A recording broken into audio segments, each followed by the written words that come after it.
आज के खबरों की अहम हेडलाइंस इस प्रकार है।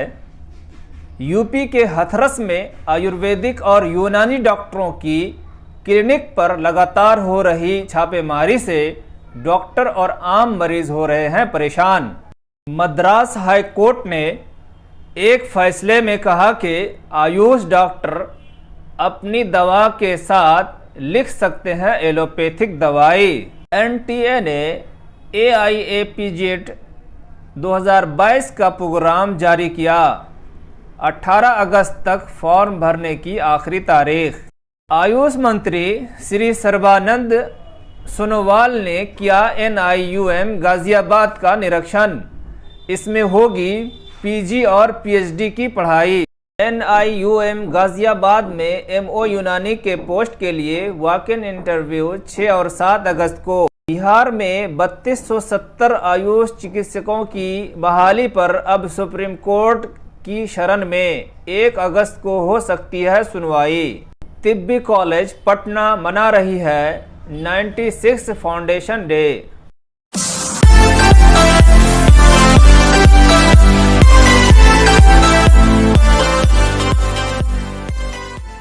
अस्सलामु अलैकुम नाजरीन, मैं doctor Mohammad Zahid Iqbal Uni Press से आप लोगों की खिदमत में फिर से अहम ख़बरों के साथ हाजिर हुआ हूँ। डॉक्टर खुर्शीद आलम ने अमर उजाला के हवाले से बताया कि यूपी के हथरस ज़िला में इन दिनों आयुर्वेद और यूनानी डॉक्टर के अस्पताल पर लगातार छापेमारी की जा रही है। छापेमारी के दौरान जिस भी क्लिनिक पर आयुष की दवाओं के साथ साथ एलोपैथिक दवाएं पाई जा रही हैं, उन क्लिनिक को सीज कर दिया जा रहा है। ऐसे में उन क्लिनिक पर आने वाले मरीज़ दिन भर इधर उधर भटकते दिखे। डॉक्टर में से डॉक्टर अरविंद सारस्वत ने SDM साहब को सितंबर 2015 में जारी सरकारी आदेश गजट की शक्ल में दिखाते हुए कहा कि हमें एलोपैथिक दवाएं लिखने की अनुमति है। हम तो सर्दी खांसी बुखार का इलाज कर कम से कम पैसे में करते हैं, इसलिए हमारे यहाँ मरीज़ों की भीड़ जारी रहती है। बताता चलूँ कि यही आयुर्वेद या यूनानी डॉक्टरों की वजह से गांव के गरीब जनता को सस्ता और आसान इलाज उसके घर के नज़दीक मिल पाता है। अगर एलोपैथिक डॉक्टरों के सहारे इन मरीज़ों को छोड़ दिया जाए, छोटे मोटे सर्दी खांसी और बुखार घाव जैसे टिश्यूज़ के लिए भी मरीज़ों को शहर तक जाना पड़ेगा। इसी तरह की छापेमारी तमिलनाडु के सलेम ज़िला में 2017 में की गई थी और छापेमारी के दौरान ब्लॉक मेडिकल ऑफिसर ने श्री सेंथिल बालाजी पोली क्लिनिक को रेड मारने के बाद सीज कर दिया था। उसके बाद डॉक्टर सेंथिल कुमार के ऊपर FIR दर्ज कर दिया गया, जिसके खिलाफ डॉक्टर सेंथिल कुमार ने कोर्ट में अपना पक्ष रखा। बताता चलूं कि 15 अक्टूबर 2010 में तमिलनाडु के हेल्थ डिपार्टमेंट ने एक सर्कुलर जारी करके ये क्लियर किया था कि आयुर्वेद, यूनानी और सिद्धा के डॉक्टर्स अपनी पैथी के साथ साथ एलोपैथिक प्रैक्टिस कर सकते हैं, लेकिन एक्सक्लूसिव एलोपैथिक प्रैक्टिस करने की इनको इजाज़त नहीं है। डॉक्टर सेंथिल कुमार ने अपने ऊपर लगाए गए आरोप के खिलाफ इसी सर्कुलर को हाई कोर्ट के सामने पेश किया, जिसके बाद इस फैक्ट को सुनने के बाद मौजूदा केस में डॉक्टर सेंथिल कुमार को अपनी पैथी के साथ साथ एलोपैथी प्रैक्टिस करने की इजाज़त दे दी गई।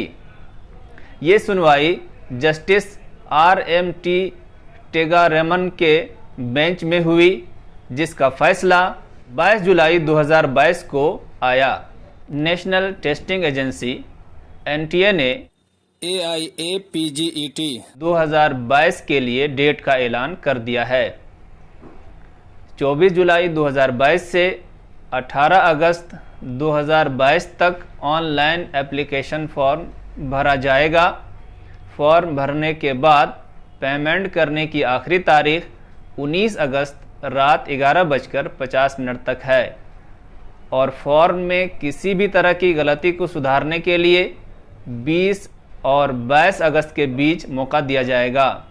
एग्ज़ामिनेशन 2 घंटे का होगा, जिसमें यूनानी पीजीएट एक्सपायरेंट के लिए इंग्लिश के साथ उर्दू में सवालात होंगे। एडमिट कार्ड डाउनलोड करने और एग्ज़ाम की तारीख का ऐलान बाद में किया जाएगा। जैसा कि पिछले 2 साल के ट्रेंड देखे जाते हैं कि AIPGET का एग्ज़ाम सितंबर के 2nd या 3rd वीक में हुआ करता है।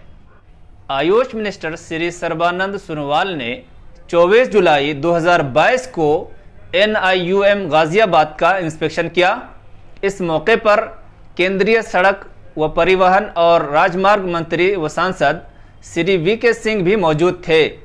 साथ में NIUM के डायरेक्टर जनाब प्रोफेसर अब्दुल वदूद साहब भी शामिल थे। 10 एकड़ में बनने वाले इस इंस्टीट्यूट की संग बुनियाद 2019 में रखी गई थी। 381 करोड़ की लागत से बनने वाले इस संस्थान में OPD के अलावा 200 बेड का IPD भी होगा। इस अस्पताल में ICU, OT, maternity department, blood bank, MRI, CT scan के अलावा इमरजेंसी की भी फैसिलिटी होगी। इस इंस्टीट्यूट में अलग अलग सब्जेक्ट में PG के अलावा PhD का कोर्स भी होगा। NIUM गाज़ियाबाद से 25 जुलाई 2022 को वॉक इन इंटरव्यू के लिए एडवर्टाइजमेंट निकाला गया। ये इंटरव्यू 6 और 7 अगस्त 2022 को NIUM कमला नेहरू नगर, हापुड़ रोड, गाज़ियाबाद में होगी। इसमें मेडिकल ऑफिसर की 4 पोस्ट है, जिसमें मुआलिजात की 1 पोस्ट, निस्वा व क़बालात की 1, इलाज बित तदबीर की 1 और इल्मुल जराहत की 1 सीट है। मेडिकल ऑफिसर यूनानी की इस पोस्ट पर 75,000 पर मंथ सैलरी है, जिसका एसेंशियल क्वालिफिकेशन कंसर्न डिपार्टमेंट में पोस्ट ग्रेजुएशन मांगा गया है। इसके अलावा 5 साल का टीचिंग या रिसर्च या क्लिनिकल एक्सपीरियंस होना चाहिए। दूसरी पोस्ट इलाज भी तदबीर टेक्नीशियन की है। इसके लिए 1 पोस्ट है, जिसका एसेंशियल क्वालिफिकेशन BUMS है। इसकी सैलरी 50,000 पर मंथ होगी। इसके अलावा administrative consultant, senior assistant, nursing officer, junior engineer, accountant, data entry, store keeper, IT assistant, pharmacist, tracer, मेसर, वार्ड अटेंडेंट और MTS की अलग अलग लगभग 23 पोस्ट आई हुई है। इस एडवर्टाइजमेंट से मालूम होता है कि जल्द ही NIUM गाज़ियाबाद में पोस्ट ग्रेजुएशन की पढ़ाई शुरू होने वाली है।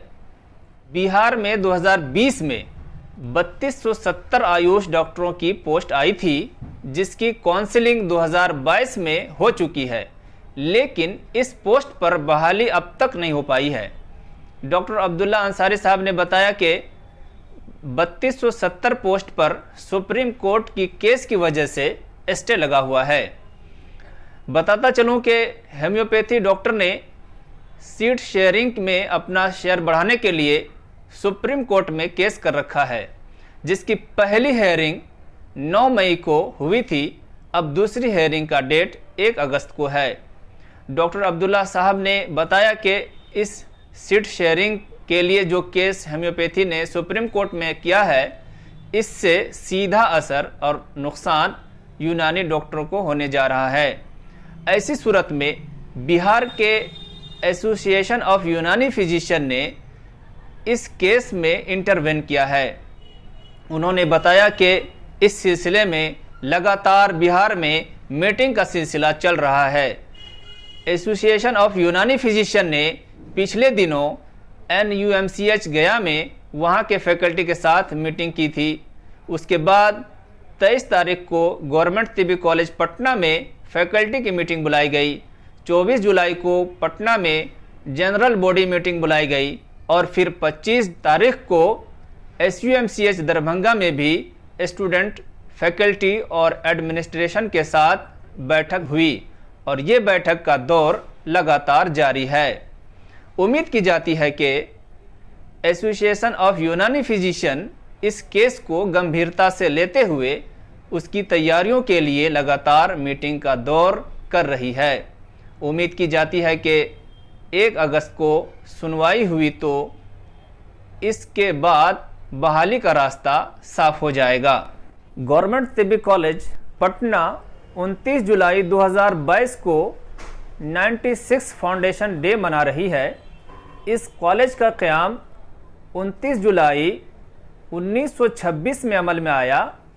उस वक्त ये भिकना पहाड़ी में शुरू किया गया था, वहाँ से अंटा घाट और फिर 1934 में कदम कुआं में मुंतकिल किया गया, जहाँ आज भी मौजूद है। इस यौम तासीस के मौके पर बता दें कि गवर्नमेंट तिब्बी कॉलेज को गुज़िश्ता साल हुकूमत बिहार ने अलग से 10 एकड़ की ज़मीन देकर कंस्ट्रक्शन का काम शुरू कर दिया है।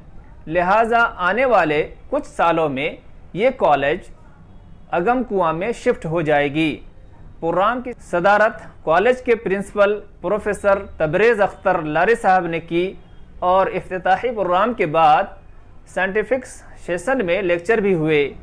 कॉलेज के कैंपस में अलग अलग डिपार्टमेंट का स्टॉल भी लगाया गया, साथ ही यूनिक्योर की जानिब से भी स्टॉल का एहतमाम किया गया। प्रोग्राम को कामयाब करने में नदीम अहमद, अली मुनाजिर, मोहम्मद साहिल वगैरह ने बढ़ चढ़ कर हिस्सा लिया। दोस्तों, यूनानी से मुताल्लिक़ कोई भी खबर देने के लिए इस नंबर पर रब्ता कर सकते हैं 9852560980। ऐसे ही यूनानी से मुताल्लिक़ खबरों को देखने के लिए वीडियो को लाइक कीजिए, ज़्यादा से ज़्यादा लोगों तक शेयर कीजिए और इस चैनल को सब्सक्राइब कीजिए।